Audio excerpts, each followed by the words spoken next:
Good morning, everyone. I'm Christian Matemu, and I'll be presenting on the development of physics-based model for predicting loading on bridge during water wave attack. And I acknowledge the contribution from advisor, Dr. Crowley. In the past years, we've seen much damage to bridge from hurricane and some from tsunami.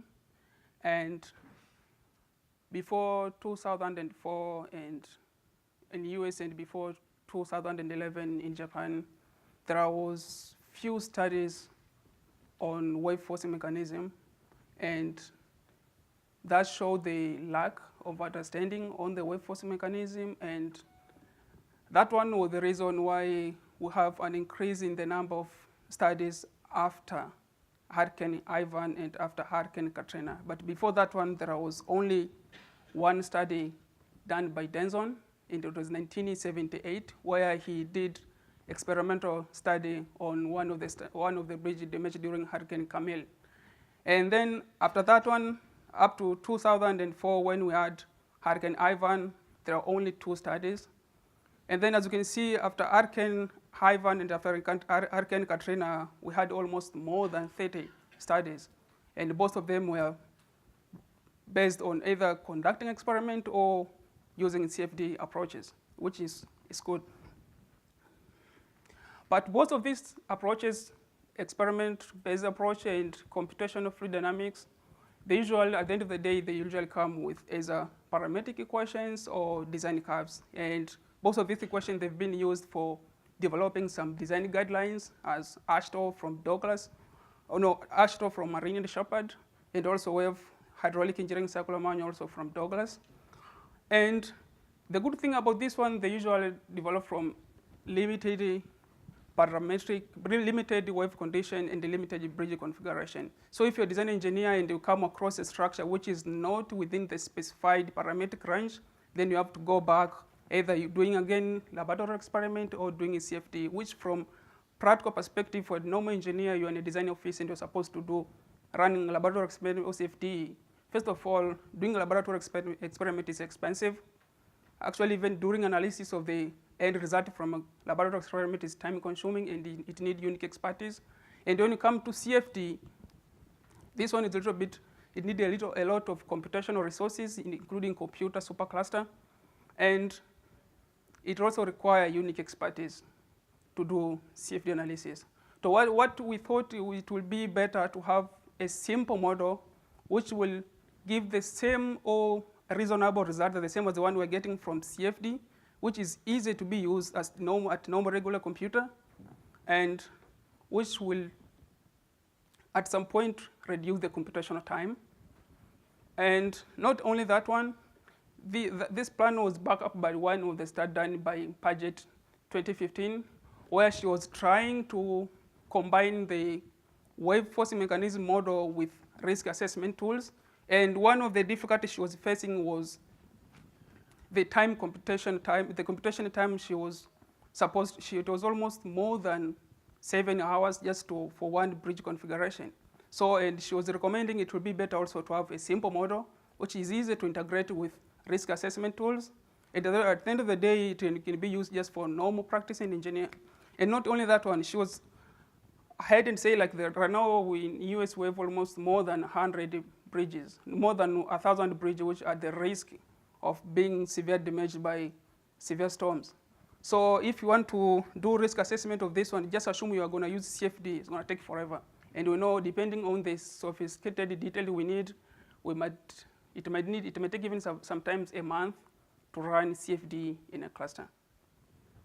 So this idea was coming from 2 studies. One was from Mengi 2011, and the other one was from Guo 2015, where they had the same idea of developing a simple model, but for them, what they did was only for submerged case. In our case, we considered from literature, one of the worst case scenario was when the bridge bottom chord is closer or near the water surface. That's when we experience the maximum or worst condition for the uplift wave force. So that's what we did for our case. And also, in our case, we simulate the case of trapped air model, while in their study they did not address that one at all. So the purpose of our study was to develop a simple physics-based model using previous diffraction model and trapped air model, or you're using just diffraction trapped air theory. And also we're going to compute the forces at worst case uplift wave conditions, and we're going to compare our model with experimental data. And actually the experimental data we are using was coming from the study done by Marin Shepard at University of Florida. And it's in short, it's just one of the simulation for one of the failed bridge during Hurricane Katrina at the Escambia Bay in the border between Louisiana and Florida. So I'll be talking on diffraction model and also on trapped air model. So starting with the diffraction model,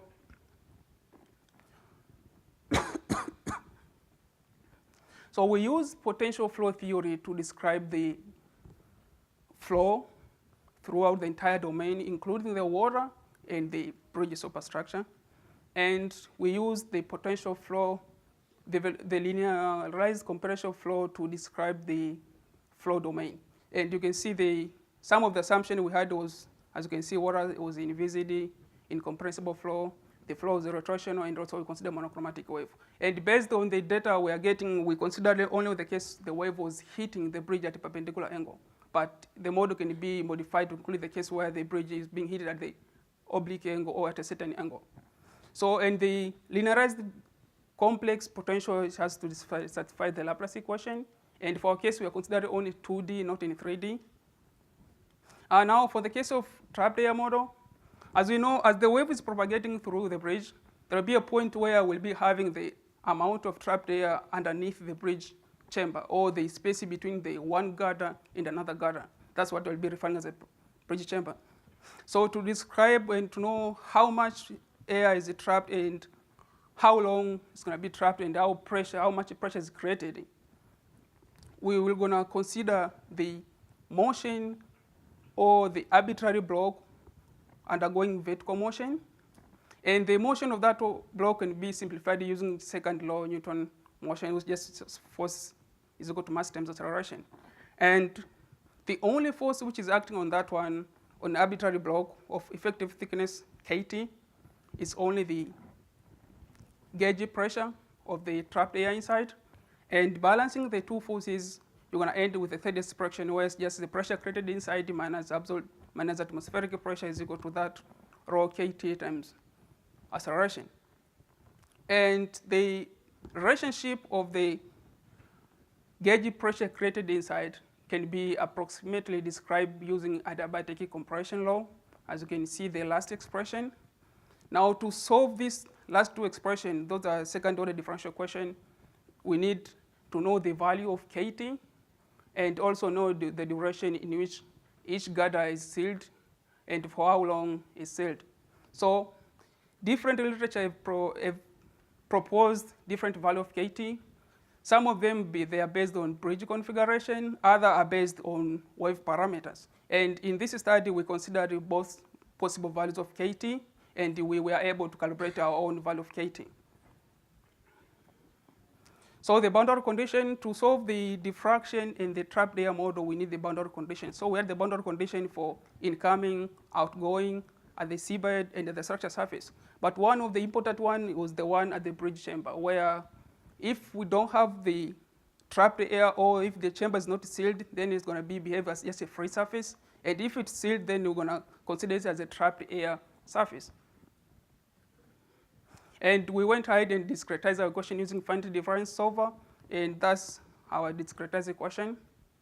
So now to combine the two model, or coupling the two model, we had to run our model first without considering the effect of trapped air. And the purpose of that one was to determining the timing sealing sequence, knowing when each chamber is sealed and for how long each chamber is sealed. Once we know that one, then we run our trapped air model, getting the amount of trapped air volume and also knowing how much pressure was created. Once we have that one, we update our boundary conditions and then run again our diffraction model. So we can refer from this one, it's just a one-way diffraction model in a sense. We are using the feedback from trapped air model to drive the free surface, but we are not using feedback from free surface to drive our trapped air model. And then I use MATLAB inbuilt matrix inversion to solve that one. And once we run the diffraction model, then the day we got a velocity potential. That's the main quantity we want for this one. Now using Bernoulli's equation, we can get the surface elevation, and also we can get the pressure throughout the entire domain. So we went to hide from pressure and surface elevation to get your forces. So the forces was divided into two components, the horizontal force and the vertical force. And according to Marine and Shepard, we further divided our vertical forces into two components, the high frequency oscillatory force, or sometimes it is being referred as slamming forces, and also quasi-static force. And the high frequency oscillatory force, that one was due to trapped air. So once we have that one, we do that integration and then we get the forces. So since we'll be comparing our model with experimental data, so we had some quantities for verification. So we had the one is coefficient of determination, or referred to R square. We are using also slope of fitted line. And we went ahead and compute the error indexes, like mean biased error, mean absolute error, mean absolute percentage error, etc. So when we try to plot the trapped air pressure against different values of KT, so we first initialize the value of KT, possible values just from 0.1 up to the total depth. This is how it was behaving for the case of just for single chamber. The trapped air was increasing as the effective thickness was increasing. And this one makes sense because once you increase the effective thickness, it means we're increasing the effective mass of that arbitrary block, which actually contributes the large upward vertical momentum. And then when we went ahead and compute the high frequency oscillatory force for the whole bridge, we have this weird graph on the right side. And that one is just a plot of high frequency oscillatory force against KT just for the whole bridge. So we went ahead and see why do we need to do calibration. So we tried different possible values of KT from literature. And as you can see, once you validate the value of KT, we are getting different value of high frequency forces. So to harmonize this one, we went ahead and calibrate our KT. And when we calibrate KT, this is what we got. So at least we reduced the scattering. And now, our KT, we calibrated, it was based on bridge configuration, and also it was based on wave parameters. So it was a function of two things, wave parameters and the bridge dimension, which is different from the one which are in literature right now, which are based on either geometry itself or just wave parameter. And we went ahead and see if our model was behaving the way it was designed. So we checked for the case of wave height. So we were varying the wave height and see if the forces we were getting were behaving the way it was designed, and it was okay. As you can see on the first process, as the wave height was increasing, the wave forces were also increasing. So also we checked the force time history.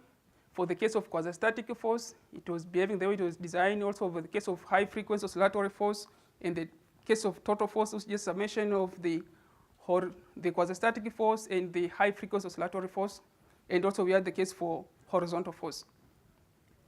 Sorry about the graph on the lower corner. That one was supposed to be the graph of pressure against time, not force against wave height. So that one was pressure created in one chamber, and it was a sinusoidal. And this one conformed to one of the studies done by Cuomo et al. 2009. So once we have this one, we know our model was behaving the way we thought. We went ahead and compare our model with experimental data. So as I said earlier, we tried possible values of KT. So we had the first one was from Takashi et al. 1985, where he proposed the value of KT to be a function of spacing between gather as pi times spacing divided by 4. And when we tried to run that one, the quasi-static force was behaving well. As you can see, we have the R square of 0.7. But when we try for maximum high frequency oscillatory force, there was overprediction, as you can see on the right upper corner graph. So since the total force is the summation of the quasi-static, the total uplift force is the summation of quasi-static force and high oscillatory force, so the overpredicting was also affecting the total force.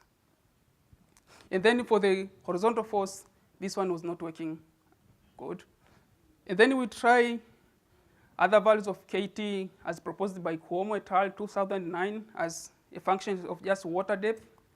And as you can see, the quasi-static force was also performing well. But when we moved to high frequency oscillatory force, there was over-prediction. And when we combine the quasi-static force and the high frequency oscillatory force, there was also an effect on the total force. It was not good. And same thing was observed for the case of horizontal force. So we also tried the value of KT when it was spacing divided by 8. As you can see, it was also not working well. So we went ahead and tried our calibrated KT.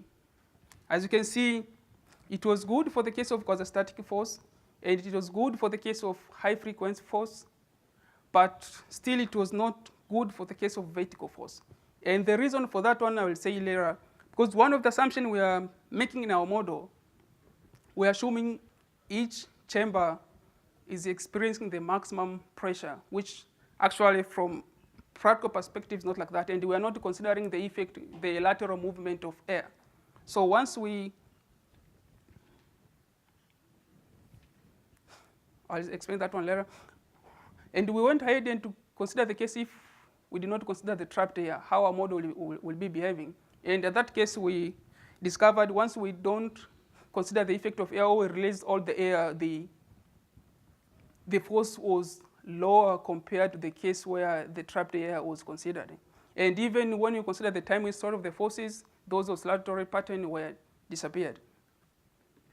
So what we concluded from our model is we were able to develop a simplified physics-based model, but which was working only on component by component base. It was not working only for total applied force, it was not working properly. And we found the trapped air to have a significant influence on the maximum force. We are able to develop a new expression of effective thickness of water mass. And the computation time on average is just 1 hour for just one bridge configuration and one wave parameter. And it was running on just this normal simple computer. So despite the fact our model was behaving good on component by component, but on the total uplift force was not behaving good. So we had some assumption which we think in the future work will be able to improve. As the one we did not consider, we considered the effect where the wave accelerator was not affected by the presence of structure. And also we considered the trapped air pressure variation was not a function of chamber location, because according to some studies, the only second and third chambers are the one which experience maximum pressure compared to the others. But for our model, we considered all the chambers were experiencing the same maximum pressure. So maybe in the future, we'll consider that one. And also we consider the case where our bridge code was at the surface elevation. Maybe in the future, we can consider the case where the bridge is at the positive clearance. Other than, thank you.